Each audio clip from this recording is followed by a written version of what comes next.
Welcome to Bible Talk Insight as we continue our daily study with Reel 5. So Israel is caught. They swore an oath to the deceptive Gibeonites. They can't break it without dishonoring God, but keeping it seems to violate God's instructions about conquering Canaan.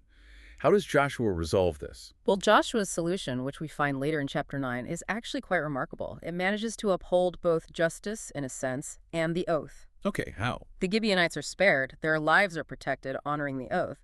But because of their deception, they are put under a curse, they are sentenced to become servants, specifically hewers of wood and drawers of water for the house of my God. Hewers of wood and drawers of water for the sanctuary, for the tabernacle and later the temple. Exactly. And this is where the surprise, the grace really comes in. This curse, this sentence of perpetual servitude is simultaneously turned into a kind of blessing. How is being a servant a blessing? Because of where they served.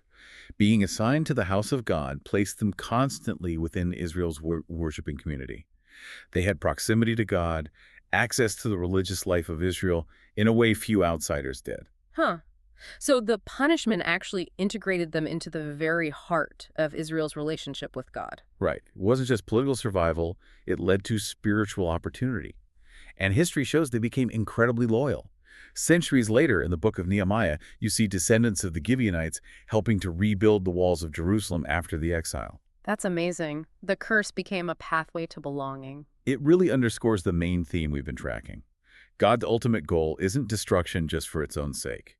As prophets like Ezekiel say later, God takes no pleasure in the death of the wicked, but desires that they turn and live. He's looking for ways to redeem, to include.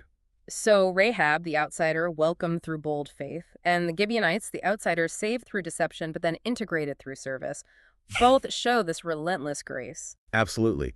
And the ultimate surprise, going back to Rahab for a moment, Bible scholars point out her lineage. Right, Matthew's genealogy. She marries Salmon, becomes an ancestor of King David, and, incredibly, an ancestor of Jesus himself.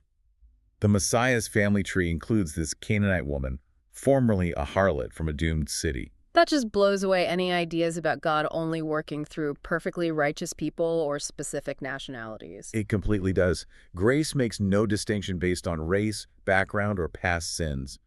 God used Rahab's bold faith and even worked through Israel's mistake with the Gibeonites to bring people into his plan. Even flawed faith, maybe fear-driven faith, could be used by God for redemption. That's incredibly hopeful. If God's grace could reach Rahab and the Gibeonites in such dramatic ways. Then surely his grace is available for you no matter your situation or past. So we've seen how God's grace surprisingly reached these outsiders, Rahab and the Gibeonites. It really brings home the point that his mercy extends far beyond what we might expect or think is deserved. And that same grace is offered to you today. And maybe a final thought to leave with you, some to chew on. Both Rahab and the Gibeonites acted, risked everything, based just on hearing about God's power, actions that happened 40 years before. They didn't wait for perfect proof or ideal circumstances. So the question for you might be, what truths have you heard?